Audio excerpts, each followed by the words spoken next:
მოგესალმებით, ეს არის გადაცემა ხინჩოსთან, მეოთხე ეპიზოდი. ძალიან დიდი და დადებითი მუხტი მივიღეთ თითოეულ თქვენთაგანისგან 3 ეპიზოდის განმავლობაში. ყავდა ძალიან საინტერესო სტუმრები და мотивация იყო რომ კიდევ გავაგრძელოთ. განსაკუთრებული მადლობა მინდა უთხრა ჩვენს გენერალურ სპონსორს და ჩვენს ერთგულ მეგობარს VEA-ს, სოფლიო განათლების აკადემიას, რომელიც ყოველთვის ჩვენს გვერდით არის. VEA, სადაც შეგიძლია შეისწავლო სასტუმრო მომსახურება და სარესტორნო მიმართულება, რაც მთავარია სრულიად უფასოდ. დღეს ვიმყოფებით, რა თქმა უნდა, პოდკასტ არიაში, სივრცე, სადაც შენს პოდკასტ იდეას და გადაცემის იდეას რეალობად აქცევენ ნამდვილი პროფესიონალთა გუნდი. დღეს ვყავს სტუმარი, რომელიც ჩემთვის და დარწმუნებული ვარ თითოეულ თქვენთაგანისთვის არის ძალიან მისაბაძი, განსაკუთრებული თავისი ნიჭით, პოზიტივით და იმ დადებითი ენერგეტიკით, რომელიც თითოეულ ჩვენთაგანს ძალიან გვიყვარს, უნიჭიერესი, ულამაზესი, ყველასათვის საყვარელი, მომღერალი ბარბარა სამხარაძე და ბარბარა მოგესალმები და ძალიან დიდ მადლობას გიხდი ჩვენთან სტუმრობისთვის. ძალიან დიდი მადლობა ასეთი ხოტ ბიჭთვის, რასაც. ბევრი რამ არ ვთქვი კიდევ. ბარბარა, მიხარია ჩემ გადაცემაში რომ ხარ სტუმრად. პირველ თაგანი იყავი დავეთანხმები, რომელსაც მივწერე ჩემთან სტუმრობაზე და შენი გადატვირთული გრაფიკი და გამომდინარე დღეს შედგა ჩვენთან სტუმრობა შენი და ძალიან მიხარია და მადლობას გიხდი ჩვენთან სტუმრობისთვის. დიდი მადლობა პერეკით შენ. როგორ მოგწონს ჩვენი სტუდია, როგორ მოგწონს ჩვენი გადაცემა? ძალიან მომწონს და ძალიან მიხარია, რომ ნებისმიერ ადამიანს შეუძლია ის რაც დიდ თანხებთან გონია დაკავშირებული, რომ რაღაც თავისი ნაბიჯი გადადგას YouTube სივრცეში, ასე მარტივად ერთი მარტო იდეის განხორციელება არის თავარი და ყველაფერი მზად არის, როგორც შენ აღნიშნე მონოლოგში. კი, და რაც თავარია, ძალიან მჭირდება ამ ყველაფრისთვის სპონსორები, აი ეს სივრცე ახლა თავისუფალია. წარმოიყურება. გამოიყურება და აქ უნდა იყოს შენი პროდუქტი. თუ ახლა მიყურებ, აუცილებლად დამიკავშირდი, რადგანაც ეს სივრცე და ჩემი გადაცემის ფორმატი მზად არის იმისათვის, რომ მითანამშრომლოს შენთან. აი აქედანვე გისურვებ ისეთ სპონსორებს, აქ კი არა, აი აქ იყვნენ, აი აქ. ძალიან დიდი მადლობა. ბარბარა, დავიწყოთ. გულწრფელი საუბრები. ჩემი გადაცემის ფორმატი ზუსტად ამას ითვალისწინებს, რომ სტუმრებთან საუბრობთ გულწრფელად. და მადლობა მერც, რომ საქართველოში არსებობენ ადამიანები, ჩემი აუდიტორიას ვიტყოდი, ვინც უყურებს ამ გადაცემას, რომ აინტერესებს გულწრფელი საუბარი, ყველანაირი სკანდალის გარეშე და უხერხული სიტუაციების გარეშე. გულწრფელად და რაც მთავარია, შეგვიძლია ადამიანებს მოუყვეთ ჩვენ შესახებ, კონკრეტულად ჩვენ შესახებ, უფრო მეტი გაიგონ და დარწმუნებული ვარ, რომ ამ ეპიზოდსაც ეყოლება ძალიან დიდი აუდიტორია და მაყურებელი და კარგად ასე იყოს. მოდი გავაცნოთ ჩემს აუდიტორიას ბარბარა სამხარაძე. მოგვიყევი შენზე, როგორ მოხვედი აქამდე, პროფესია, ოცნებები, რეალობა და ყველაფერი ის, რაც უნდა იცოდეს საზოგადოებამ ბარბარაზე. ჩემი ცხოვრებიდან გამომდინარე და ჩემი გამოჩენის წუთიდან უკვე ჩემი აზრით ისეთი სკანდალური არაფერი მომხდარა ჩემს ცხოვრებაში, რომ აი რაღაცაზე თავი ჩავხარო ან რაღაცაზე ვიღაცა უფრო მეტად ელოდებოდეს ისეთ ამბავს. ძალიან ჩვეულებრივად ვინც იცის ვინ ვარ, იცის რა გზა გავიარე, მაგრამ კიდევ ერთხელ შეგახსენე, დავიბადე და გავიზარდე ლაგოდეხის რაიონ სოფელ ჭაბუკიანში და 14 წლამდე მღეროდი იქ და შემდეგ უკვე გამოვედი პროექტ ნიჭიერში, სადაც გავიმარჯვე. იმის შემდეგ უკვე რა ვიცი, ძალიან ბევრი სირთულეც იყო, ძალიან ბევრი დალხენილი მომენტიც იყო, აი, ერთი სიტყვით რა ცხოვრება არ არის მარტო ერთი ზედაპირით მოცული და იწევს დრაივში ყოფნა სულ და ერთ სიტყვით რაც შეეხება აქამდე მოსასვლელ გზას, გადმოვლა ხეყინულის გორაკები შიშით, რომ არ ავსრიალებულიყავი და მოვსულიყავი სახსალამათი აქამდე და კონკრეტულად აქამდე გზა გავიარე, მაგრამ ზოგადად ცხოვრების ამ პერიოდამდე მართლა არ იყო მარტივი რა. მაგრამ არც ძალიან რთული არ იყო ეხა. მე ყოველთვის სხვა პრიზმიდან მყურებ ხოლმე ამ ყველაფერს, რომ შეიძლება ვიღაცა უფრო რთული გზა გაიარა რა და ყოველთვის მაქვს ხოლმე ის მიზანი, რომ ვიღაცა თუ იმ ყველაფრიდან უფრო დიდ გზაზე და უფრო წინ წავიდა, ჩემზე წინ წავიდა, ხო? მე შემიძლია წავიდე და თუ არ წასულა, მე ვიქნები ის, ვინც სხვებს გაუკვალოს გზას, რომ აი აქ არას ვიალდები და მოხვალ. ბარბარა, როდის იგძენი, რომ მუსიკა შენთვის ყველაფერი იყო? დედას თუ დავუჯერებ, ნუ ზოგადად ძალიან ბევრი მომღერლის მშობელი ამბობს ხოლმე ამას, მაგრამ დედა ჩემიც ამბობს ამას, რომ ლაპარაკზე ადრე ბგერებით გამოცემა დავიწყე, მელოდიების მღერა დავიწყე, რომ აი ფრაზებს ვამსგავსებდი ხოლმე სიტყვებს რა, ანუ მაგალითად მადლობა რომ ვიღაცა, აი გმადლობთ ვიღაცას რომ გავიკებდი ხოლმე, მქონდა მეც ჩემი მადლობის თქმა, აბუნ ხო არაფერი არ არის, მაგრამ აი როგორც ჟღერდა იმას ვამბობდი მე რა ჩემებურად ეხა ყოველგვარი რაღაცა ცოდნის გარეშე და აქედან გამომდინარე სიმღერა ნადრევად შემოვიდა ჩემს ცხოვრებაში. ძალიან კარგი. და გაიხსენე მომენტი ბარბარა პირველად სცენაზე. ოღონდ დიდი აუდიტორიის წინაშე. ნიჭიერში. სადაც ძალიან დიდი სიყვარული მიიღე საზოგადოების და რაც მთავარია გქონდა თუ არ გქონდა მიზანი, გაიმარჯვე. გქონდა დაგეგმილი გამარჯვება, მოდი ესეც ვითხარი და რა იყო ის პირველი წუთი, როცა დადიქი სცენაზე და ხედავდი შენს წინ უამრავ ადამიანს და დაიწყე მუსიკა, აი პირველი წუთები როგორი გზნობა იყო შენ?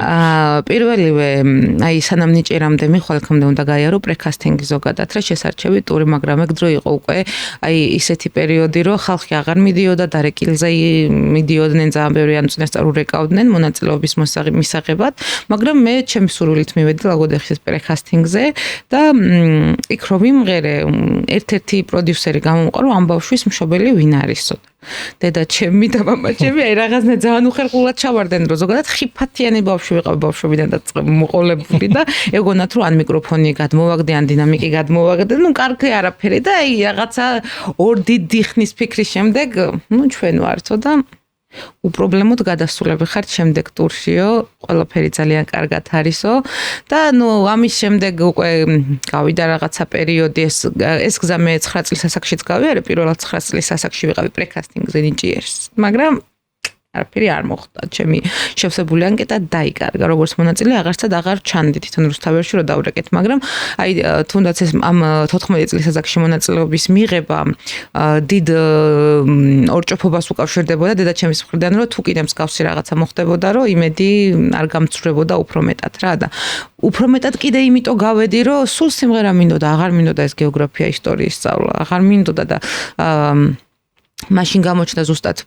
ეს პროექტი, როცა ესე კატეგორიულ უარს ვაცხადებდი ამ რაღაცა ინფორმაციაზე, რომელიც არაფერში არ წამოდგებოდა და თან ეს პერიოდია უკვე, როცა მსოფლიო ისტორიაზე გადავედი და აი რაღაცა რომის და ხეთების იმპერია და კართაგენი და ჩინში უანგდი და კონფუცი და აი იმდენად არ მაინტერესებდა, მაგრამ აი როგორც ხედავთ, მაინც ვსწავლობდი და აზრი არ ქონდა ამ ჩემს პროტესტებს. სიმღერის შემდეგ მაინც ხო, საჭიროც არის რა თქმა უნდა, მაგრამ ანუ იმ წუთას ვერ ფიქრობს რა შენი ტვინი მაგას, რომ ხა 14 წლის რო ხარ და სხვა რაღაცა გიყვარს და ხვდები რომ იმაზე მეტად გიყვარს ვიდრე ის დაწერილი ვიღაცა ადამიანის ავტორობით, ხო?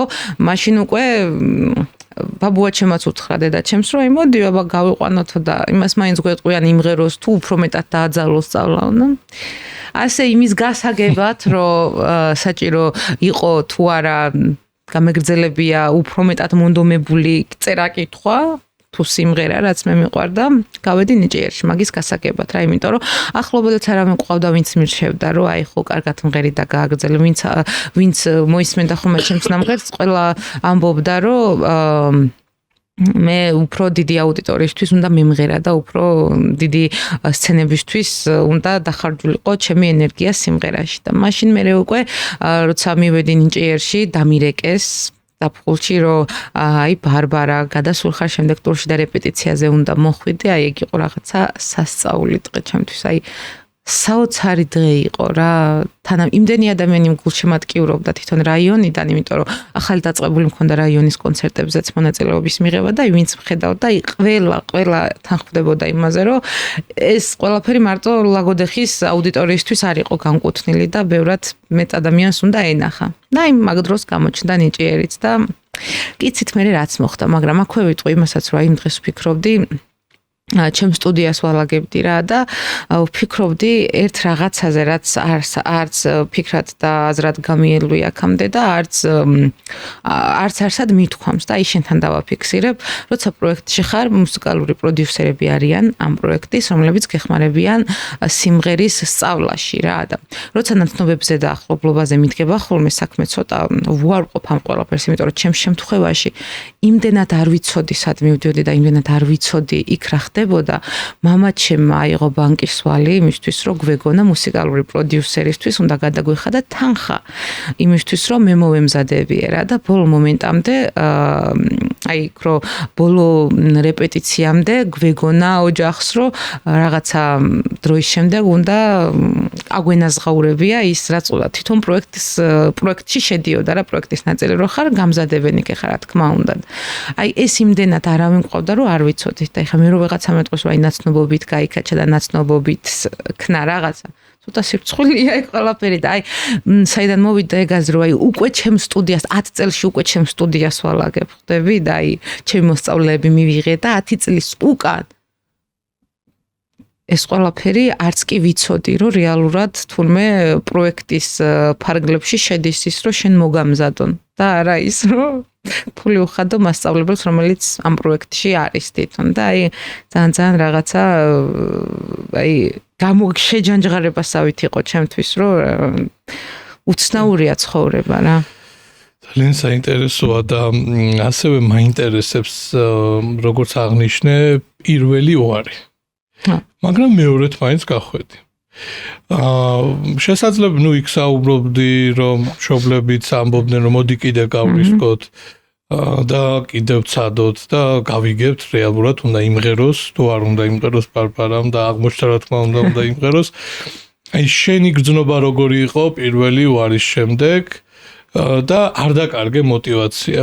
ფაქტობრივად ანუ შენი სურვილი იყო კიდევ გასულიყავი თუ ოჯახმა გითხრა რომ მოდი კიდევ ცადო? არა, ჩემი სურვილი იყო ოჯახი ძალიან წინააღმდეგი იყო მომენტში რას გძნობდი? პირველი უარის. 9 წელს რო ვიყავი პირველად იმღერე ოდელია დელა. ნუ იმაშინ ინგლისურიც არ ვიცოდი ახლა და მითხრეს რომ თან შეკერილი კაბით ვიყავი წასული რომ აი მეგონა რაღაცა სასწაული თან ამ ყველაფერთან ერთად პრეკასტინგზე წამომყვა მთლიანი სკოლა. ავტობუსი დაიქირა მამაჩემმა წამოსვლავისაც უნდა ბავშვები პლაკატებით და აი ჩვენ გვიყვარს ბარბარა და რაღაც ანუ გვეგონა რომ ნიჭიერი სცენა მოდიოდა ლაგოდეხში და აი რომ მივედით და ვერც მოსაცდელში ვერ შეგიშვებთო ვერავისო იმიტომ რომ ხმაური იქნებაო და დარბაზი ხო კიდე საერთოდ იმიტომ რომ რეალურად ჩვენ გვეგონა რომ ჟიური ჩამოდიოდა მაგრამ თურმე ჩამოდის პროდიუსერების ჯგუფი ეს ყველაფერი არ ვიცოდით ახლა ვის უნდა ეთქვა იმზე ხო გეუბნები საერთოდ ბურუსით მოცული იყო ჩვენთვის ყველაფერი ეს ინფორმაციული რაღაცა შიდა სივრცე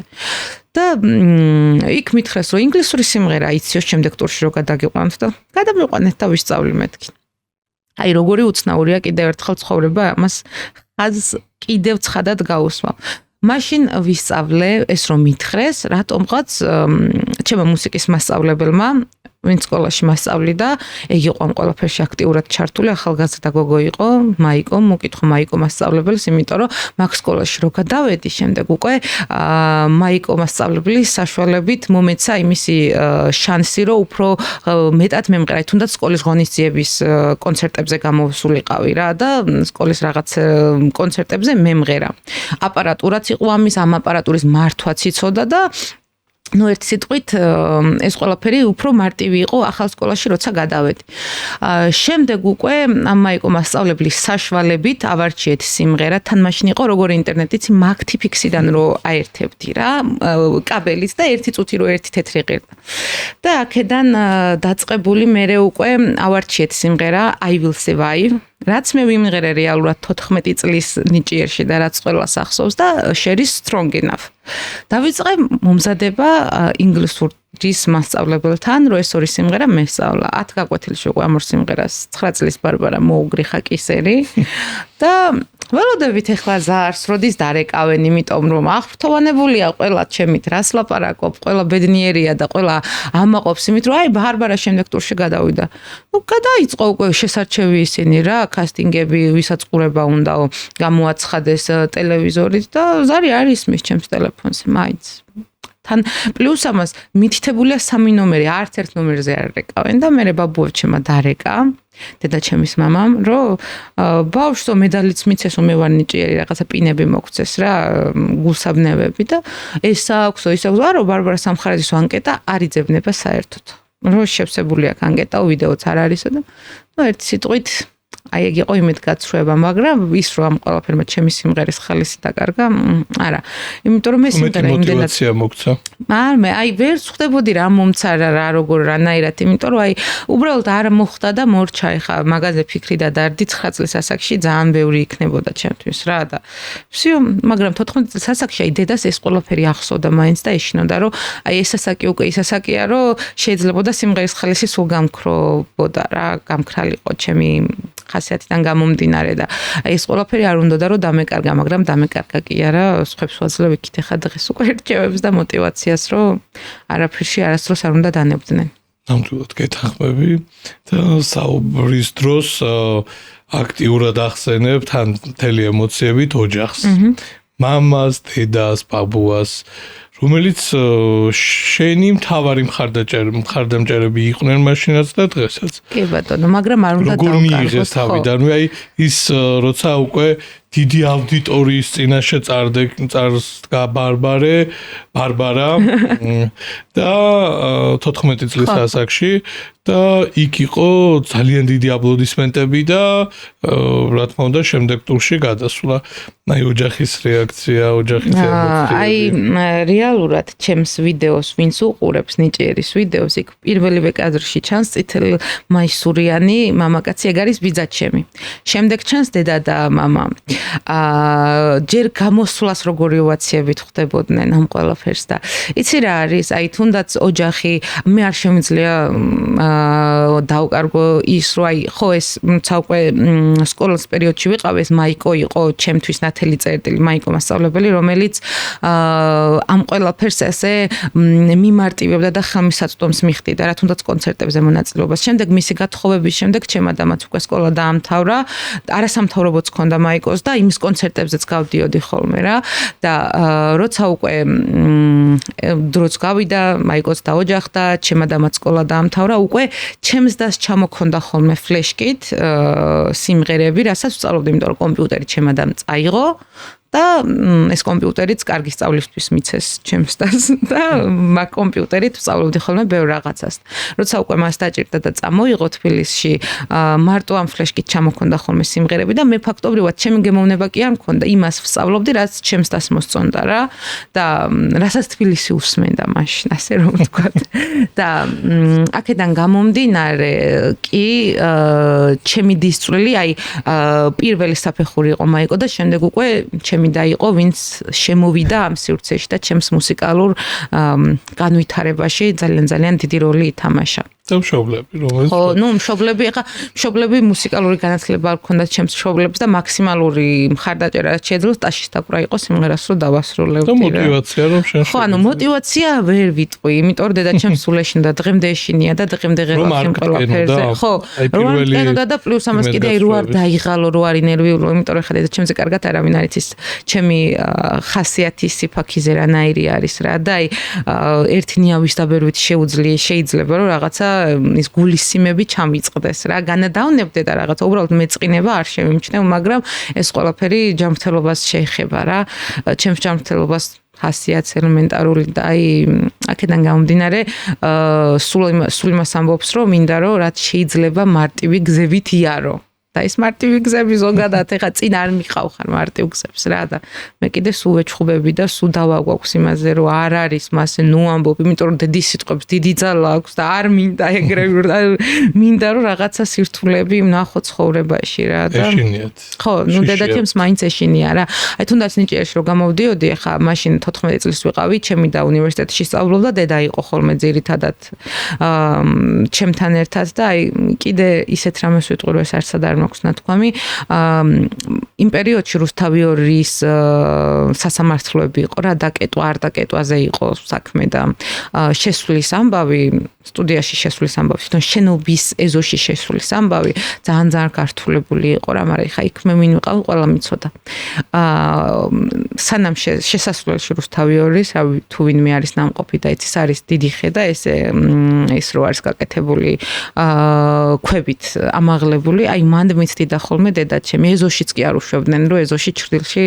დაეცადა და რეპეტიციაზე რო შევდიოდი ხოლმე მანდ მიცდიდა ყველამ ძალიან კარგად იცოდა ეგ და ყველა ძალიან კარგად ხედავდა მაგრამ არავინ არაფერს არ აკეთებდა იმისთვის რომ 14 წლის ბავშვს მშობელი შემოყოლოდა ეზოში მაინც შენობაში არა ეზოში და აქედან გამომდინარე დედა იყო ხოლმე მაშინ ყველაზე ისეთი რა ვინც ან დედა თუ არ იყო ჩემი და იყო ხოლმე და იმ პერიოდში მახსოვს მამას ამდენ ემოციაზე და ამდენ მოულოდნელ რაღაცაზე ინსულტის ნიშნები ჰქონდა ძალიან სერიოზულად მიიღო ყველა თავის ჯანმრთელობაზე რა იმდენად მოულოდნელი იყო ეს ყველაფერი რომ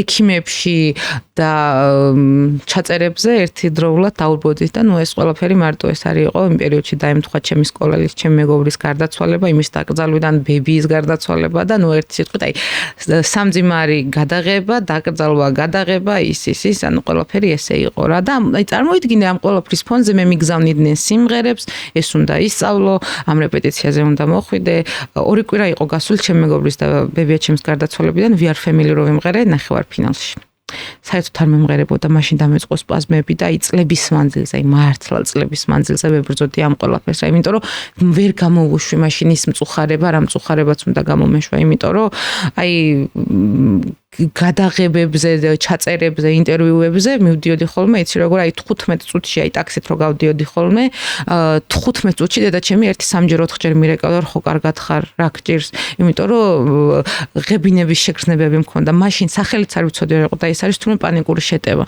დღეს უკვე ეს აი 14 წლის ასაკიდან მე პანიკური შეტევები მქონდა რა და ამ ყველაფერს თავისი ფონი ქონდა და ამიტომაც აი დღემდე ყოველთვის ვცდილობ რომ აი ჩემს თავში აღარ ჩავიტოვო ხოლმე იმდენი რაღაცა რაც მაზიანებს და გამოუშვა მაგრამ აი მაშინდელმა იმან რომ ეს ყველაფერი არ უნდა ყოფილიყო ასახული ჩემს კამერებთან მუშაობაზე იმდენად ჩამიკეტა ის გზები რომ აი თუნდაც რაღაცა გამოვამჟღავნო რასაც განვიცდი ხოლმე რომ აი დღემდე ძალიან მიჭირს და აი ბოლომდე უნდა ჩამაკირკიტდეს ადამიანი რომ ეს ყველაფერი ამოუთქვა და გამოუთქვა თუმცა დაგეხმარა ვიტყოდი დაგეხმარა მაგ მომენტმა იმიტომ რომ აი ეს ტკივილი რაზეც ისაუბრე შენ გამაძლიერა ძალიან გამაძლიერა და ერთგვარი ასე ვთქვათ დახმარება იყო იმ კუთხით რომ შესაძლოა უფრო ვარესად ყოფილიყავ იმ მომენტში და ეს სიძლიერით ამ რა თქმა უნდა ვერასოდეს ვერ დაივიწყებ და მით უმეტეს მაგ პროცესში შენთვის ძალიან რთული იყო საკუთარ თავს ებრძოდი იმას რომ საზოგადოებას ეს არ ენახა და არავინ არ ვიცოდით იმ მომენტში ხო აი თანიცი რა არის აი გადაცემებში დილის გადაცემაში რო გავიმარჯვე ხო ეთერში შევედი თან ამ ყველაფერს განამწუხარების სპაზმი ემატებოდა თუ კი რაღაცა გამიხარდებოდა ეგრევე ღებინება მეწყებოდა რა და აი მაგ ყველაფრიდან კიდევ უფრო მეტად დაიწყო ჩემი კვებითი აშლილობაც თუ არ ვიცი რა ქვია რა მაგ ყველაფერს შეიძლება ორი დღე ისე გასულიყო უკმა არ ჩამედო პირში იმიტომ რომ ყბები მეკეტებოდა ხოლმე რა აი ეს მჭირდა და ვეღარ ხსნიდი მარტო წყალზე ხსნიდი აი ლაპარაკის დროსაც აი ესე შეიძლებოდა მელაპარაკა მაგრამ ნუ ინტერვიუებზე ხალხთან ურთიერთობაში და რაღაცა ისეთ მომენტებში ბევრად უფრო მარტივად გადამქონდა ეს ყველაფერი რა და ვერავინ ვერ ამჩნევდა ამას და ну ეს ყველაფერი რა თქმა უნდა არც ჩემს ოჯახს გამორჩა, არც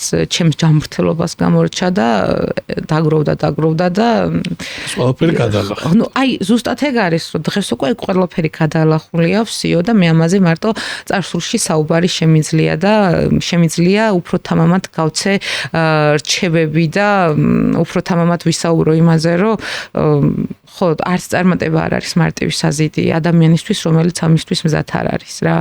ეგეც ანრთული ის არის და ეხაც ამ ყველაფერზე რო ვსაუბრობ, აი სუჟმანტელი მივლის ფეხებში და ეხილების რო გაყნული მაქვს, იმიტომ რომ ის რაც გამოვიარე, მოსაყოლად არის რთული დღეს უკვე და აი წარმოიდგინე, მაშინ რა იქნებოდა რა. ძლიერი გოგო ხარ. ხო გავძლიერდი. და ისწავლე, ბრძოლა ისწავლე, ამ კივილთან, იმ სირთულეებთან და გაიმარჯვა. ამ ყველაფრის ფონზე მე იმასაც ვიტყვი, რომ მე მაშინ დავდიოდი ეკლესიაში, დედათა მონასტერში ვგალობდი და აი რო თქვა, რომ ღმერთის იმედმა და აი მან გადამალახია და აი ღმერთმა გადამალახია და აი იმდენად აქ სასოწარკვეთის მომენტებში იკლებდა ჩემი რწმენა, რომ ვეღარ კონცენტრირდებოდი იმაზე, რომ ეს რა იყო, მაგრამ ხვდებოდი, რომ აი იმ მომენტში ზოგადად ძალიან რთული არის, როცა საყვარელი ადამიანი მიდის შენი ცხოვრებიდან, თან ისეთი დროს, როცა ყველაზე მეტად იცი რომ იმას გაუხარდება ეს ყველაფერი რა იმ მომენტში ვეღარ კონცენტრირდები იმაზე რომ ეს ღმერთისგან არის გამოგზავნილი რა რანაირად აი რაღაცნაირად ძალიან რთული არის დარჩე აი აქ და არ ჩაიძირო ეგეთ რაღაცეებში მაგრამ ხო ხო ღმერთს ალბათ რაღაც სხვა გეგმები აქვს ღმერთია სამყაროა თუ რა ვიცი ვინც არ უნდა იყოს სადაც არ უნდა იყოს აშკარად შენთვის აკეთებს ამ ყველაფერს რა რაღაც მომენტში ბარბარა ბავშვობა აი რომელი სიმღერა გახსენებს ბავშვობას რომელსაც ისმენ და გახსენდება მთელი შენი ბავშვობა. მე სიმღერა აღარ მომისმენია წლებია. რუსულად სიმღერას ქვია არლეკინო, მაგრამ ქართულად ბასტიბუმ გადააკეთა ეს სიმღერა და ზუსტად მახსოვს რა იცვა იმ ბავშვს რომ მღეროდა და ტექსტიც ზუსტად მახსოვს. ვოცნებობ რომ გავხდე ვარსკვლავი ამ დღეს მოუთმენლად მოველი ჩემი სახელი რომ ბრწყინავდეს გზას მithმობდეს ყველა გამულელი. აი ეს იყო ჩემთვის სიმღერა, რომელიც იქცა იმათ რაც მინდოდა. ხო, აი, რაღაცა ეს იყო გარითმული მელოდია და მელოდიაზე გარითმული ტექსტი, რომელიც ამბობდა ჩემს სათქმელს, რაც მე მინდოდა. თან ამბობდა ისე, როგორც მინდოდა რომ მე მეთქვა. და აი, ეგ იყო რა.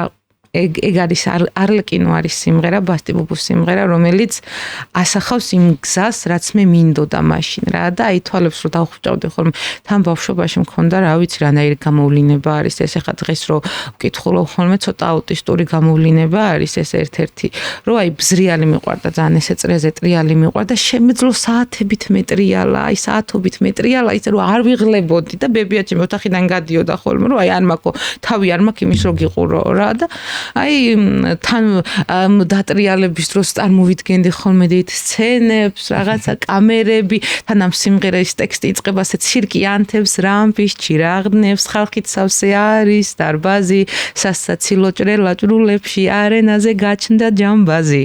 ნუ ეს ჯამბაზი მღეროდა, მაგრამ აი ზუსტად წარმომედგინა რანაირი რამეცვა ხოლმე. თან ყოველთვის მიყვარდა როცა რაღაცას მღეროდი ხოლმე, შემოსვა ამ სიმღერის შესაფერისად რა.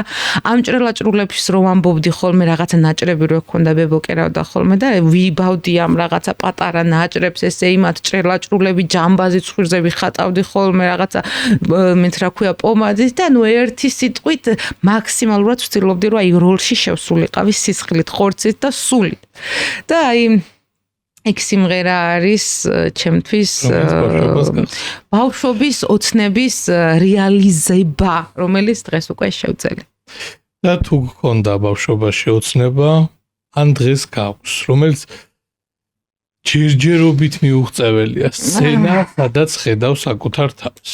ჩემი ოცნება სცენას არ უკავშირდება, სიმართლე რო გითხრა, ჩემი ოცნება უკავშირდება იმას, რომ მინდა ბევრი მისმენდეს რა, იმიტომ რომ როცა ადამიანი გისმენს, იმას აინტერესებს შენი უკანა ფონი რა საიდან მოხვედი აქამდე და ვინც ჩემს უკანა ფონს გაიგებს იმედის იქით არაფრით არ აივსება ნეგატივით არ აივსება ზუსტად ვიცი ასევე ჩემი ოცნება რომელიც ოცნება არა მიზანი რა მიზანს ვიტყვი არის სიმღერასთან საერთოდ არ არის კავშირში. ძალიან მინდა, რომ მქონდეს ერთი დიდი ეზო, სადაც იქნება ორი დიდი სახლი, ან ერთ დიდ კორპუსის სახლში 4-5 სართულიანში იქნება როგორც მოხუცთა თავშესაფარი, ასევე ბავშვთა თავშესაფარი, და იქით სადღაც ცხოველებიც იქნებიან, რომ სითბო, რომელიც ადამიანებს ყვავს, რომ არსად არ დაიკარგავს, მოხუცებს დანატრებული ყავთ ახალგაზრდები, ახალგაზრდებს ვისაც ეს ოჯახები არ ყავთ, დანატრებული ყავთ ეს მზრუნველობითი რაღაცა და ცხოველები კიდე ხო საერთოდ ყველას უყვარს რა და აქედან გამომდინარე სიყვარული, რომელიც აი ამ ერთ სივრცეში იტრიალებს, აი ეგ მინდა ძალიან. საოცარი ოცნება გვაქვს და დარწმუნებული ვარ, რომ თუ კი მოინდომებ, აუცილებლად ამოცნებას აისურვებ. აი მთელი ბავშვობა დედაჩემი, ალბათ დედაჩემსაც დაავიწყდა ის რომ მეძახდა და აი ამ წუთას ამომიუტივტივდა ის რომ მთელი ბავშვობა მეუბნებოდა ხოლმე იმას რომ აი ისეთი გახდე რომ მოხუცთა თავშესაფარი გააკეთო რა რომ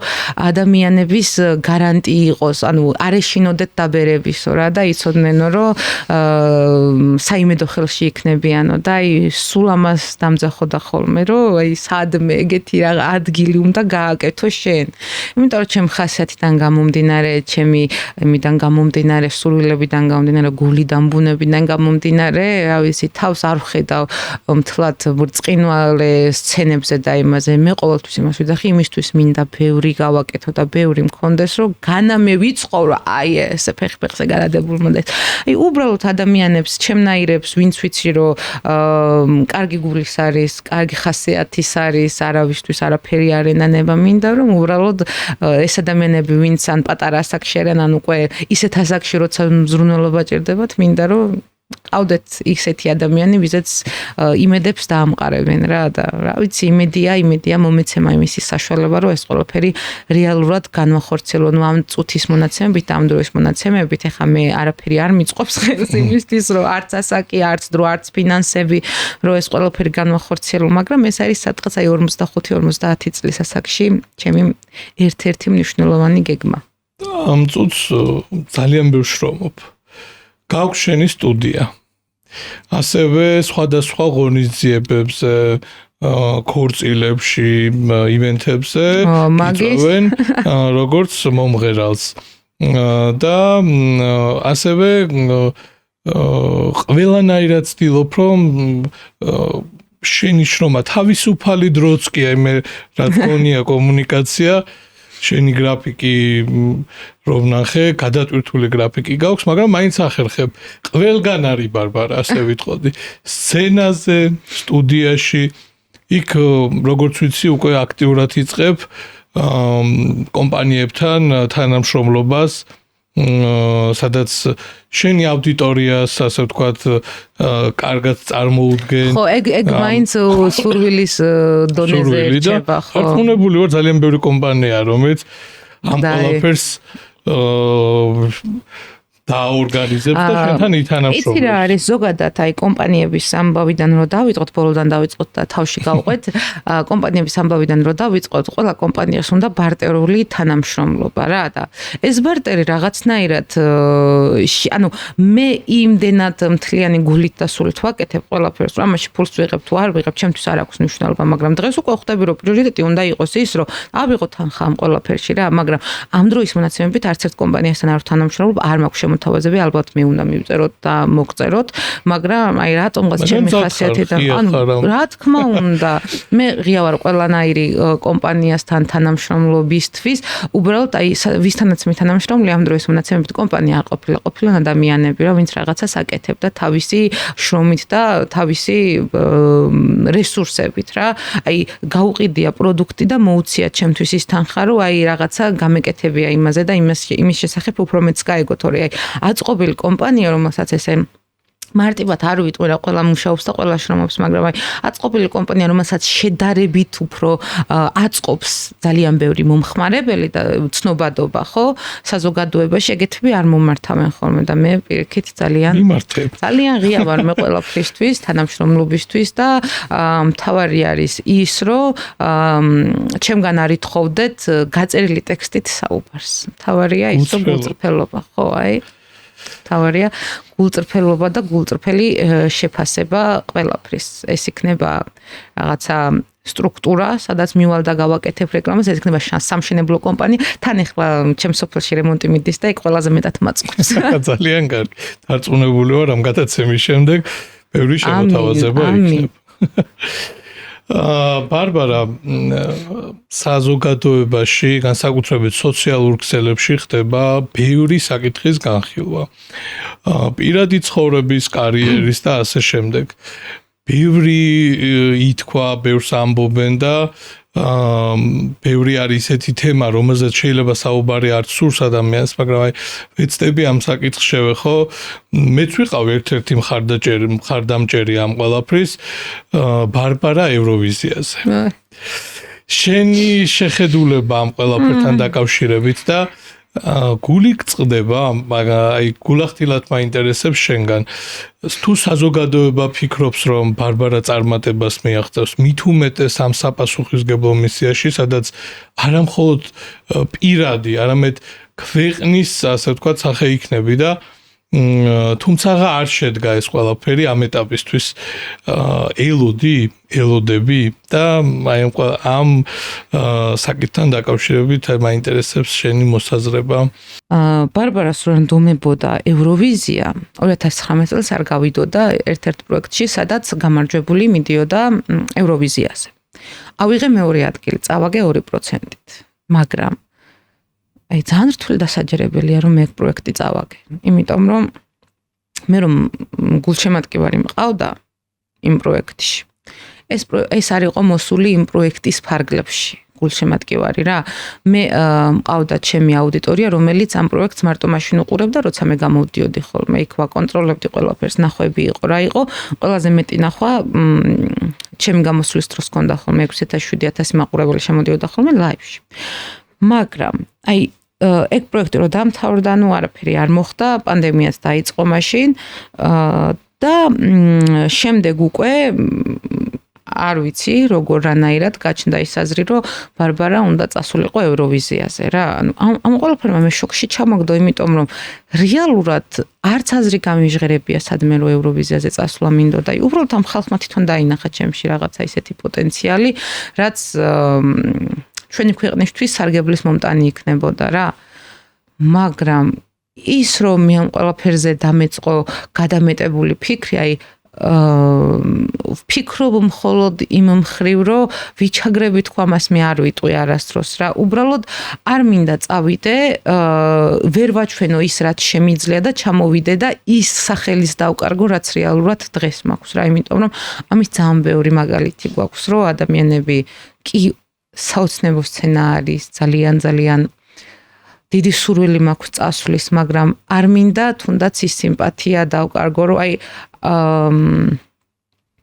მეტი შეგეძლო და ამისთვის ვიკალით თავი, აი ეს მომენტი არ მინდა რა, აი ცოტა უფრო ვარყოფითად ვუყურებ ამ ყველაფერს, მაგრამ ის რო სურვილი მე გამიქრა და აი რაღაცა არა, პირიქით ძალიან დიდი სურვილი მაქვს და აი თითოეულ გამომსვლელზე აი ცრემლები მომდის ხოლმე რომ ვუყურებ, აი რო წარმოვიდგენ ჩემს თავს რაღაც მომენტში იქ არ ვიცი, ეგ არის საოცრება, მაგრამ იმასაც ვიტყვი, რომ შეიძლება სულ არ წახვიდე ევროვიზიაზე, სულ არ კონდეს რაღაცა კონცერტები ძალიან ბევრი, მაგრამ ხალხი შენ გისმენდეს. ეს ამთავარი, ხალხი გისმენდეს. და კონდეთ სურვილი, რომ შენ გნახონ დიდ სცენაზე და შენ გნახავენ თუ არა, ეგ უკვე აღარ არის ბევრი რა, მთავარია ის, რომ ხალხში შენი სახელი ტრიალებდეს. და რა გინდა რომ იგრძნოს შენმა მსმენელმა როცა შემღერი? რა გინდა რომ გადასცე, რა უთხრა, სწორად გაიგოს შენი ნამღერი, რა მოლოდინი გაქვს, როცა მღერი საზოგადოება რას გრძნობს შენგან? მე მინდა ჩემს თითოეულ სიმღერაში, გინდ ჩემს დაწერილში, გინდ შესრულებულში ნებისმიერმა ადამიანმა იგრძნოს იმედი. იმედი იმის, რომ იმედი და რეალობა რა, იმის, რომ ცხოვრება რთულია, მაგრამ უნდა გავაგრძელოთ რა. აი ეს მინდა ყოველთვის რომ ჩანდეს და გრძნობდნენ ამ ყველაფერს, იმიტომ რომ არა იმედი, მე დღეს აქ არ ვიქნებოდი. იმედი და მოქმედება, რაც ადამიანს წარმატებისკენ უკვალავს გზას. და თუ გქონია მომენტი, როცა დაიღალე, როცა რაღაც ძალიან გედგინა კარიერის კუთხით, ანუ კარიერაში და თქვი რომ ხომ არ გავჩერდე. აი გქონია ეგეთი მომენტი და რა იყო აი ეს ყველაფერი, რისგან გამომდინარე და რაც მთავარია, როგორ გადალახე. ვინ ან რა იყო შენი мотивация რომ აი ეს რთული მომენტი გამქრალიყო და თამამად გარიყავი სცენაზე. ეგ ცოტა რთული საკითხი, იმიტომ რომ ეგეთ რაღაცებს მე ვცდილობ ხოლმე აღარ დავუბრუნდე მაგას რო გადავლახავ, მაგრამ ეხა ჩავალ მაგ თემის სიღრმეში, ფსკერზე რამდენად დავალ არ ვიცი, მაგრამ სიღრმეში. აი ყოფილა მომენტი, როცა მატერიალურად ეხა ყველას აქვს რაღაცა ჩავარდნები, მე ხარ ვეწევი არ ვსვავ არც არსად დავდივარ ელემენტარული ჩემი სურვილების სია კომფორტის ზონაზე შემოიფარგლება იმით რომ აი დავუშვათ ტაქსით წავიდეს ადმე თუ სიცივია თუ სიცხეა რაღაცა ეგეთი ანუ ძალიან ჩვეულებრივად როგორც უმრავლესობა ისევ ცხოვრობ მეც და ეს ჩემი სახელი რაც თან დამყვება უბრალოდ პიროვნებას და მას ქნის რა სახელს საზოგადოებაში თორე როგორც ასეთი რამე განსაკუთრებული პრივილეგიებით არ ვსარგებლობ არ ვითხოვ ჩემი თავისგან ყოველ შემთხვევაში ამას და საზოგადოებისგან და აი რო ყოფილა მომენტი რომ აი დავუშვათ ფინანსურად ცოტა გავჭედილ ვარ ან დამინახავს რომ ადამიანი რომელიც საერთოდ არ არის ნიჭიერი, არაფერს არ აკეთებს ამისთვის, მაგრამ უბრალოდ თავის აზრს აფიქსირებს სხვაგან და იმას 10,000-ობით შემოსავალი აქვს, ელემენტარული კონცერტები აქვს. თუნდაც ისიც რომ აი დავუშვათ ჩემი რაიონიდან რაღაცა ისეთ მხარდაჭერას ვერ ვიღებ ხოლმე. მხარდაჭერას არა, აი კონცერტებზე არ მყერი რა, ჩემი რაიონის კონცერტებზე არ მეძახიან. და აი ამ ყველაფერს როცა ვხედავ ხოლმე და აი როცა ერთხელ შემხვდა ჩემი მეგობარი რომ აი რატო არ იყავის კონცერტზე ლაგოდეხში ჩვენ რო ჩავატარეთ კონცერტი, მოსულიყავი ჩვენ საყურებლად, აი თითქოს ლაფი გადამესხა და აი გადამესხა ლავა რა რომ აი თბილისიდან იწვევენ ადამიანს შენს მეგობარს რომელიც გეუბნება რაღაცა პრეტენზიით იმას რომ რატო არ მოხვედი ჩვენს კონცერტზე იმდენად რთულია და იმდენად უსამართლობის განცდა გჭამს ამ დროს რა აი სიბრაზის გამზდის ხოლმე ცრემლები ჩემს თავზე უბრაზობ რომ აი რას არ ვაკეთებ ისე რომ მე ამ ყველაფერს ვიმს. აი ძალიან ბევრჯერ მიფიქრია რომ ავდგები და წავალ ქვეყნიდან რა. აი ძალიან ბევრჯერ მიფიქრია რომ ოღონ განამომღერლად წავალ. აი წავალ და მოხუცმოური. რომ აი ბოლომდე მინდა რომ მაგ დროს ჩემი თავი აი ჩავტენო რა. აი თითი დავაჭირო ბოლომდე რომ აი სადაც შენი ადგილი არ არის რომ იქ მინდა ჩემს თავს მიუჩინო ადგილი რეალურად რომ თითქოს ამ ყველაფერს ჩემს თავს ვაბრალებ ხოლმე, მაგრამ მე ხო ვიცი რომ არაფერ შუაში ვარ. რაღაც მომენტში ვგრძნობ რომ არაფერ შუაში ვარ. აი ეს უსამართლობა, რაც არის საზოგადოებაში, გინდ ჩემს მიმართ, გინდ ვიღაცა სხვის მიმართ რა. ჩემიც და სხვისიც ერთნაირი განცდით ამაქვს ყველაფერი usამართლობას რაც შეეხება რა. და აი ამ დროს მაქვს ხოლმე ეგ მომენტები რომ აი თანებების კი არა, აი ჩაძირვა მინდა, გაქრობა მინდა ხოლმე რა და ქვეყნიდან წასვლაც არა, აი გაქრობა მინდა ხოლმე რა. მაგ დროს და როგორ ახერხებ რომ ყველაფერი მე ძალიან გაკვირვებული ვარ. ანუ სულწილობ ხოლმე რომ ხო იყო ჩემთან ეგ ყველაფერი რაც მოყევი და ისაუბრე და წუხარ რომ დღეს საქართველოში დღევანდელ რეალობაში მსგავსი რამ კიდევ ხდება. ძალიან დიდხანს მოხდება ეგ კიდე. ვფიქრობ რომ აი ადამიანები რაღაც გავლენებს ახდენენ სხვა ადამიანებზე და მაგ დროს უბრალოდ ვერ ხედავენ იმ ჭეშმარიტებას და ყველაფერს და ამ დროს უკვე აი იჩაგრები და მე გაკვირვებული ვარ იმიტომ რომ არა მხოლოდ რეგიონში საიდანაც ხარ შენ არამედ დიდ სცენებზე უნდა იყოს ბარბარე ამას შეიძლება წამყვანი არ უნდა აფიქსირებდეს კონკრეტულად მაგრამ მე დღეს ვიტყვი და ჩემი გადაცემა და აუცილებლად ვიტყვი და ძალიან გული მწყდება და მე იმედს ვიტოვებ რომ შემდგომში და სამომავლოდ ანუ განვითარდება ადამიანთა ხედვები სწორად და ჭეშმარიტებას იპოვიან იმ კუთხით რომ დააფასებენ ნამდვილ ნიჭიერებას და მე გისურვებ კიდევ ბევრ წარმატებას. ძალიან დიდი მადლობა. ეგ ყველაფერი თუ განხორციელდება, მარტო ჩემი წინსვლისთვის არ იქნება. დამიჯერე ძალიან ბევრი ადამიანი გამოვა სცენაზე, რომელიც იმაზე მეტად მღერის, ვინც დღეს იმაზე მეტად მოსმენადი იქნება, იმაზე კარგად მღერის, იმაზე ნიჭიერია, ვიდრე დღეს შეიძლება ვინმე სტაჟს უკრავდნენ რა და დღეს ვინმე იდგეს სცენაზე. მაგრამ სამწუხაროდ მაგ ყველაფერს განხორციელება ჯერჯერობით არ უწერია. ხო, ანუ არ მინდა ძალიან ბევრ რაღაცას შევეხო, ძალიან ბევრ სიღრმეში ჩავიდე, იმიტომ რომ ყველაფერი ძალიან კარგად იცის, ყველაფერი ძალიან კარგად ხდება, მაგრამ აი სულ მაქვს ხოლმე იმის განცდა, რომ ეხლა მე 25 წლის ვარ, ეს არის ის ასაკი, როცა გულსაც, სულსაც, ორგანიზმსაც და ყველაფერს თვალსაც სიამოვნებს იმ ყველაფრის ნახვა, რაც მე რეალურად უნდა მქონდეს რა, ჩემი შესაძლებლობების ადამიანს უნდა მქონდეს და ოღონდ ეს ყველაფერი ჩემი შესაძლებლობიდან გამომდინარე არ არის კაცო, ვიღაც ხელშეწყობა უნდა რა, აი თუნდაც დანახვა. ხო, ეგ რომ ადამიანები უნდა ხედავდნენ ერთმანეთს რა და არ ვიცი ახლა ეგ რამდენად შესაძლებელია, რამდენად ის, იმიტომ რომ აი ფაქტობრივად ეხლა მე გულახდილას ვიტყვი, სტუდია იმისთვის მაქვს, რომ კი ეს საქმეს მიყვარს, ბავშვებიც ძალიან მიყვარს, მაგრამ უფრო მეტად მიყვარს სიმღერის წერა და მე როცა ვმღერი ეს მიყვარს, ვიდრე ის რომ სხვა სწავლის სიმღერას, მე ეს უფრო მიყვარს.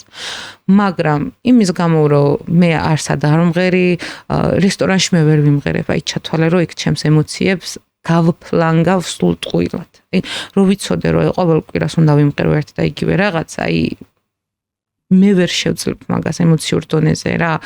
აი ყველა გმირი არის, ვინც მართლა კარგად მღერის, მარტო სცენებზე კი არა, თუნდაც რესტორნებში დასაქმებული ადამიანები ძალიან ბევრი არის, რომელიც საერთოდ არ იმსახურებს იმ საქმეს და იმ ადგილს, სადაც არის რა, სიმართლე რო ვთქვა, როგორც ძალიან ბევრ სფეროში ხდება ასე. მაგრამ მე სტუდია მაქვს უფრო მეტად იმისთვის, რომ აი თუნდაც მატერიალურად ვიყო უზრუნველყოფილი და რამდენსაც გავკაჩო, რამდენსაც ავიყვან, იმის მიხედვით მექნება შემოსავალიც. მაგრამ მე ბევრად უფრო მინდა, რომ აი სცენაზე ვიდგე, არ აქვს ამას ოღონდ მნიშვნელობა ვიღაცის ქორწილში ვიმღერებ თუ დიდ სცენაზე რა, ამ ეტაპისთვის არ აქვს მნიშვნელობა, იმიტომ რომ რეალურად უფრო შემოსავლიანი, აი თუნდაც ესეთი ივენთებია ხოლმე რა, საღამოები, სადაც აი ან კორპორატიული, ნუ კორპორატიულზე უფრო ბენდით გეძახიან და მანდაც მოვალ ბენდიც გავაკეთე. ხო და აი უფრო ესეთი დღეები, სადაც ადამიანებს სჭირდებათ განწყობის შექმნა, უფრო დასამახსოვრებელი რო გახდეს, არც ბევრი, აი ძალიან ბევრი მოდის ხოლმე კითხვით, რომ აი ბარბარა მღერით ქორწილებში, კი მღერი. რა თქმა უნდა მღერი, იმიტომ რომ ხო, ანუ მომწერე შევთანხმდეთ და რა თქმა უნდა მღერი. არ აქვს მნიშვნელობა ისეთ ღონისძიებას, აბსოლუტურად ყველგან მღერი, სადაც ჩემი სიმღერის მოსმენა უნდათ, მაგრამ რა თქმა უნდა, მე მარტო კეთილი გულის და კეთილი თვალების გამო ვერ დავხარჯავ ჩემს დროს და ენერგიას რა, იმას ვერ დავარღვევ განრიგს და გრაფიკს, რაც მე დაუშვათ ასე თუ ისე სტაბილურად მაქვს და თუ კი ანაზღაურებაც დაემთხვა, ისიც დაემთხვა, ამ ყველაფერის შემდეგ უკვე ჩვენი შეთანხმებაც იქნება. ბარბარა, მე სანამ შემდეგ კითხვაზე გადავალ, აუცილებლად მინდა გითხრა და мотиваცია მოგცე შენს, რომ მეც მქონია ძალიან ბევრი ტკივილი, დავამთავრე ჟურნალისტიკა და ჩემი კურსელები, მეგობრები, ჩემზე მეტად და ბევრად ნიჭიერი ადამიანები არიან, მოვიკითხავ დიდი სიყვარულით.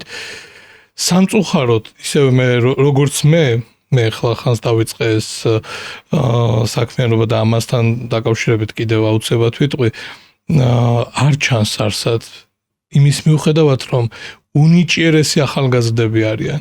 დღეს საქართველოში ერთი და იგივე სახე, ერთი და იგივე პერსონა სხვადასხვა პროექტში და სამწუხაროდ სიახლეები არ უყვართ და ვფიქრობ, რომ აი ეს ადამიანები, რომლებიც ამ ყველაფერს აკეთებენ, ძალიან დიდ შეცდომას უშვებენ, იმიტომ რომ საზოგადოებას მოწყინდა ერთი და იგივე სახეები და ერთ-ერთი мотиваცია საკუთარი თავისთვისაც და სხვებისთვისაც იყო დამეწყო ჩემი გადაცემა, თუნდაც ამ ფორმატში, სადაც მომწონს, ძალიან მომწონს, საოცარი პროდაქშენია პოდკასტ არიაში, საოცარი ბიჭები არიან, რომლებიც მაქსიმალურად ცდილობენ, რომ აი ეს კამერის, იმ სტუდიის სიყვარული, რაც გაქვს შენ, გაგრძნობინონ მაქსიმალურად და პროფესიონალ გუნდთან ერთად, რა თქმა უნდა, შესაბამისი აპარატურაც არის და ყველაფერი ხდება როგორც თუნდაც ტელევიზიაში და მე მივეცი ჩემს აუდიტორიას, ჩემს საზოგადოებას, ჩემს მეგობრებს, კოლეგებს мотиваცია, ესე ვფიქრობ, რომ არ გაჩერდეთ, არასოდეს არ დანებდეთ და მაქსიმალურად ეცადეთ თქვენი რესურსი გამოავლინოთ.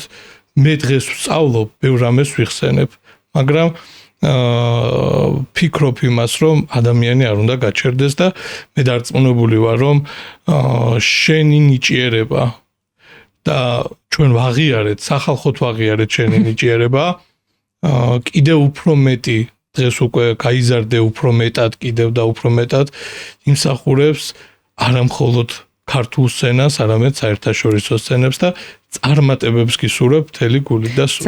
ძალიან დიდი მადლობა. შენს პოდკასტსაც უსურვებ წარმატებებს. მე ჟურნალისტიკაზე ვსწავლობ და ცოტა ისეთი უცნაურია ჟურნალისტიკაზე ვსწავლობ მომღერალი და მუშაობ ჩემ სტუდიაში მასწავლებლად, ხო რაღაცნაირად უცნაური არის, მაგრამ დღესდღეობით საქართველოში სიტუაცია მოიტანა ის, რომ შემოსავლისთვის ვის რამდენად უყვარს საქმის კეთება, მაგაზე აღარ არის უკვე რა, მთავარი გახდა შემოსავლის და ხო, აი გადარჩენის წყარო გახდა, იმიტომ რომ აი იმ დღეს ახლა პოსტი შემხვდა, გოგო იძახდა, რომ 160-ზე მეტი პაციენტი, გოგო წერდა რა, ექთანი რომ 160-ზე მეტი პაციენტი მივიღე ამ თვის მანძილზეო, 13 დღეღამე გავათენეო და ხელფასი ჩაირიცხა 693 ლარი. აი, წარმოიდგინე, მე რა მაქვს საწუწუნო. შენ რა გაქვს საწუწუნო, ანუ ხდები მაგრია ელემენტარული ხა არც სიმღერის გარეშე მოკვდება ადამიანი და არც ჟურნალისტიკის და გადაცემის გარეშე, ხო? მაგრამ აქ საუბარია ექიმებზე. ანუ ადამიანებზე, რომლებსაც მართლა რომ თავი აგტკივდეს და ვერ გაიყუჩო, იმასთან უნდა მიხვიდე რა. ანუ ფრჩხილი რო ჩაგებრუნდეს, ექიმთან უნდა მიხვიდე, შენი თუ ვერ მოერჩინე. აი, ესეთ ხალხს აღარა აქვს უკვე იმისი სურვილი, რომ პაციენტს დაეხმარონ რა. სწორად დაფასებული პროფესიები. ხო, სწორად დაფასებული პროფესია აღარ აქვს. დღეს მე რო სკოლაში დავდიოდი, ბედნიერები ვიყავით მასწავლებელი, რომ ცუდად ხდებოდა იმის გამო, რომ გაკვეთილი გაგვიცდებოდა. რატო უნდა იყოს მასე? რატო არ უნდა კონდეს თუნდაც პედაგოგს იმის ანაზღაურება, რომ ხასიათით შევიდეთ. შეიძლება აქვს კიდეც, მაგრამ პედაგოგში არის აქ უკვე პრობლემა, მაგრამ ჩვენ ყავს ძალიან ბევრი ახალგაზრდა კურს დამთავრებული, რომელიც მართლა შეიძლება კონსულტანტად დგას მაღაზიაში, უკეთეს შემთხვევაში სუნამოების მაღაზიაში, უარეს შემთხვევაში შხამქიმიკატების მაღაზიაში და ქიმიური საშუალებების მაღაზიაში. ხო, ანუ ამის ძალიან ბევრი მაგალითი გვაქვს. ელემენტარული ჩემი და ხელოვნებათმცოდნეა და სხვაგან ისეთ ადგილას მუშაობდა, კონსულტანტობიდან დაიწყო მუშაობა. აი, წარმოიდგინე. ძალიან დიდი მადლობა ბარბარა და შემთხვევით მომესმა რამოდენიმე წუთის წინ საუბრობდი და მგონი ჯერ არსად არ გისაუბრია და ექსკლუზიურად იქნება ხინჩოსთან გადაცემაში ეს ძალიან მაგარი სიახლე, რომელიც გაქვს შენ და უთხარი ჩემს აუდიტორიას, გითხარი რა სიახლე აქვს ბარბარას? წეღან საუბრობდით ივენთებზე და ასე შემდეგ. დღესდღეობით საქართველოში ესე სოლო მომღერალი ძალიან ცოტა არის უკვე მოთხოვნადი, თითქმის აღარ არა, ესე ფლეშკით მოსიარულეში აერთებ და იმღერო, ეგრე უკვე აღარ არის, ყველას უნდა უფრო სცენის შევსება, ამიტომაც მე უკვე გავაკეთე ბენდი, ჩვენს ბენდს ქვია პომონდი. ესეთი რაღაცა საოცარი სახელი და ძალიან მალე უკვე ჯერ კიდევ პროცესში ვართ, რომ დეტალებს ვალაგებთ, რა როგორ რანაირად გვერდსაც მალე გავაკეთებთ, პრომოსაც მალე შემოგთავაზებთ და ძალიან მალე შეძლებს აუდიტორია ჩვენ საავტორო სიმღერასაც მალე შემოგთავაზებთ, აუდიტორია სულ სხვა მხრიდან და სხვა პრიზმიდან დაინახოს ჩემი შესაძლებლობებიც, ჩემი გასახანიც და ის ყველაფერი, რაც მარტო ვერ შევძელი, ვაკეთებ ახლა უკვე 5 უმაგრეს მუსიკოსთან ერთად, რომელიც თავისი საქმის პროფესიონალი არის და რაც მთავარია, ერთნაირად ვფიქრობთ მუსიკალურად რა და ერთნაირად ვითარდებით და ძალიან მიხარ. ხო, აი ძალიან მიხარია ეგ ყველაფერი, რომ აი არ ვიცი, ძალიან ბევრი ბენდი არ ვიცი საქართველოში რაც არის, მაგრამ დარწმუნებული ვარ, ჩვენი ბენდი იქნება საქართველოში ცნობადობითაც, მსმენელითაც და მუსიკალური გემოვნებითაც იმ ტოპ ბენდებში, რომლებიც ძალიან ბევრმა შეიძლება რაღაცა მომენტში გაიხსენა და გაგახსენდათ და აი აუცილებლად 1 და 2 წლის შემდეგ ჩვენი ბენდიც გაგახსენდებათ, როცა ბენდზე დაიწყება საუბარი.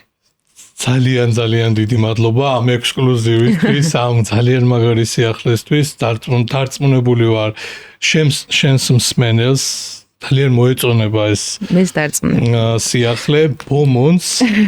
ბარბარა სამხარაძე და ბომონდი დარწმუნებული ვარ. ძალიან დიდ სცენებს დაიპყრობს და ასევე რა თქმა უნდა გექნება ძალიან დიდი წარმატებები. მთელი გულით გისურვებთ ამ ყველაფერს და ბარბარა ბომონდთან ერთად უკვე ან ბარბარა პერსონალურად როგორ ხედავს ბარბარა საკუთარ თავს 5 წლის შემდეგ? 5 წლის შემდეგ ჩემს თავს ჩემს თავთან უფრო მატერიალურ რაღაცებს ვხედავ რა, ვიდრე არ ვიცი სად ვიქნები, იმიტომ რომ ეხა 1 წლისინაც რო გეკითხა რომ სად იქნები, არც ის არ მეცოდინებობდა და არც 4 და 5 წლის წინ დღეს სად ვიქნებოდი, მაგრამ მე ჩემი ცხოვრება დაყოფილი მქონდა რაღაც ნაწილებად რა. 18 წლამდე, 20 წლამდე და 25 წლამდე. 25 წლამდე რაც მქონდა ნაფიქრი, აი ზუსტად ყველაფერი. 25 წლამდე ერთ-ერთ ინტერვიუში ისეც ვთქვი, რომ ბენდი მეყოლება თქო, მაშინ ვიყავი 14 წლის რა და ჩემი ბენდი მეყოლება და ვივლი ფესტივალებზე თქო და არ ვიცი სად ვივლი, როგორ ვივლი, მაგრამ ზუსტად ვიცი, აუცილებლად 5 წელში ჩემი სოფლის სახლი მექნება ძალიან კარგად გაკეთებული. თბილისში კიდე ერთი სახლი მექნება ნაყიდი, ეგ ზუსტად ვიცი, მანქანა მეყოლება ჩემი, რომელიც მენდომება და არა ის, რომ უბრალოდ დადიოდეს, ისეთი მეყოლება, რომელიც მე მინდა და დანარჩენი არ ვიცი სად იქნება რა, არ ვიცი რა ვითარებაში იქნება, რა სიტუაციაში იქნება, მაგრამ არ ვფიქრობ, რომ რაღაც კარიერის პიკში იქნება ეს ყველაფერი. შეიძლება ეს 5 წლის შემდეგ კი არ მოხდეს, ამ 5 წელშივეც მოხდეს, შეიძლება 10 წლის შემდეგ მოხდეს, მაგრამ აი ძალიან მინდა, რომ არა მარტო სიმღერაში, არამედ ჩემი პატარა ბიზნესი, პატარაც დავიწყო და დიდი ბიზნესიც გავაკეთო. აი ძალიან მინდა მომღერალი ბარბარა სამხარაძიდან ქალბატონი ბარბარა სამხარაძე გავხდე და აი ძალიან დიდი სურვილი მაქვს ამის და აი ჩემი ტვინი არ ჩერდება, სულ ფიქრობს, სულ რაღაცა იმაში არის, რომ აი უკეთეს ზოგადად ხო ეგრე არის რომ აი ნათქვამი როა რომ მშიერი მუშა არასდროს არ გაგიკეთებს, მაძღარი მუშა საქმეს არასდროს არ გაგიკეთებს რა და აი სულ ვცდილობ რომ ჩემ ტვინს შევახსენო რომ ქშია და უფრო მეტი უნდა გააკეთო რა. წარმატებებს გისურვებ, დარწმუნებული ვარ, რასაც ჩაიფიქრებ, რასაც დაისახავ მიზნად აუცილებლად ასრულდება ეს ყველაფერი, იმიტომ რომ პატარა ბარბარამ 9 წლიდან დღემდე რაც კი უსურვებია, რაც კი უოცნებია, ეს აისრულა და მთელი გული წარმატებებს გისურვებ და არ შემიძლია გადაცემა დავამთავრო ისე, რომ ჩემი განსაკუთრებული სიყვარული რაც მაქვს იმ შენი საავტორო სიმღერის მიმართ, რომელიც მთელი საზოგადოება მოიცვა და განსაკუთრებით როცა უკვე სოციალურ ქსელში ხელმისაწვდომი იყო და ვიხილეთ პრემიერა, ყველგან ისმოდა. მართლა? ყველგან ისმოდა და ყველა უსმენდით. და ძალიან მოგწონდა. ეხლა მე ხო ყველგან ვერ ვიქნებოდი, მაგრამ მიხარია იმის მოსმენა, თუკისადმე იყო, თუკისადმე მოხდი და ეგ ისმოდა, ეგ არის ჩემი ოცნების რეალურად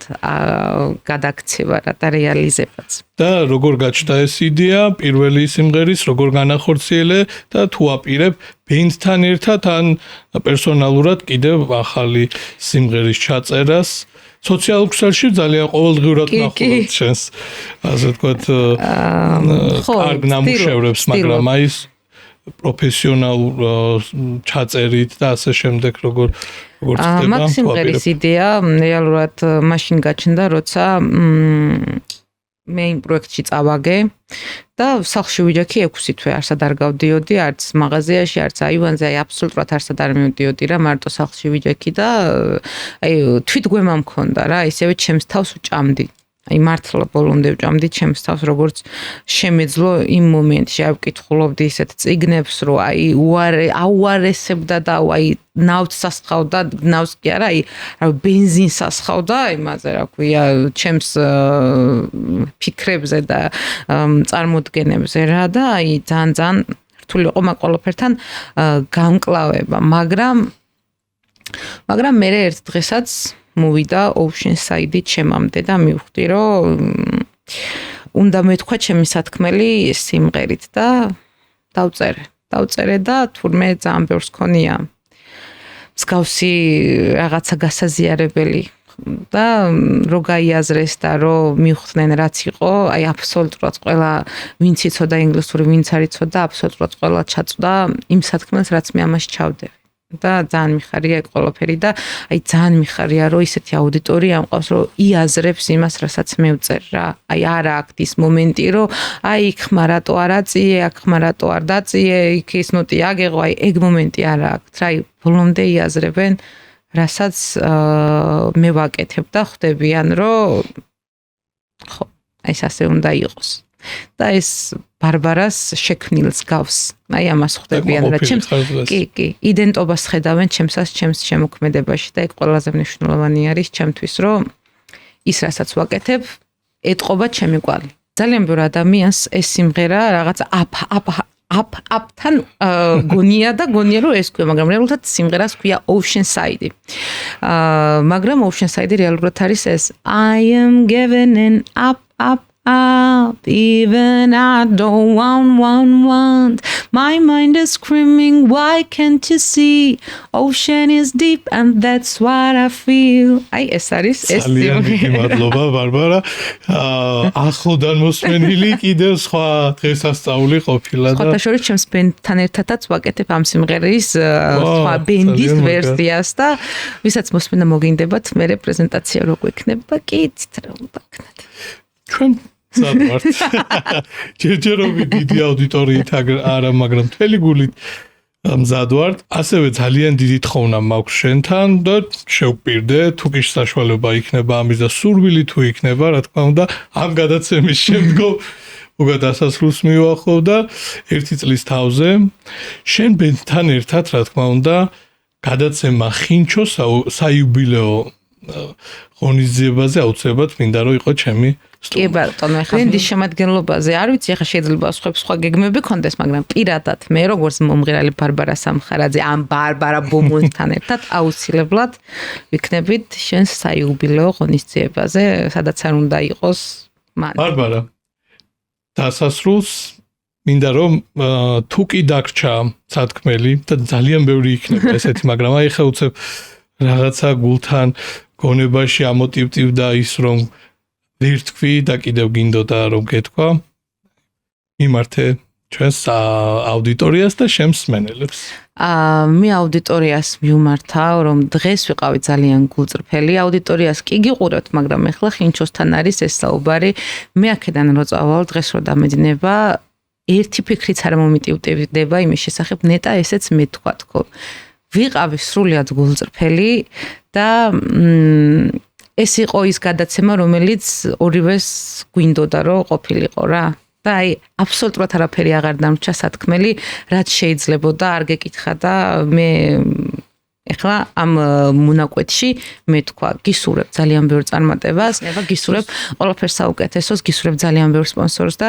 გისურვებ ამ იდეის და ამ შემართების ბოლომდე ქონას სპონსორითაც და სპონსორის გარეშეც თავარია ეგ და შემდეგ უკვე ყველაფერი კარგად იქნება გადაცემის გენერალური სპონსორია მსოფლიო განათლების აკადემია ვეა. მადლობა ვეას და მის დამფუძნებლებს ნათიასა და მარიას მხარდაჭერისთვის. ვეა, სადაც შეგიძლიათ შეისწავლოთ სასტუმრო, მომსახურება და სარესტორნო მიმართულება სრულიად უფასოდ. და ვეას დაემატა სხვადასხვა პროგრამები, ვეა, სადაც სწავლა სრულიად უფასოა. დღეს ვიმყოფებით პოდკასტ არიაში, პოდკასტ არია, სადაც შენს პოდკასტ იდეას და გადაცემის იდეას ნამდვილ რეალობად აქცევენ ნამდვილ პროფესიონალთა გუნდი და მადლობა მათ. გადაცემის სპონსორია ვილა ანასტასია.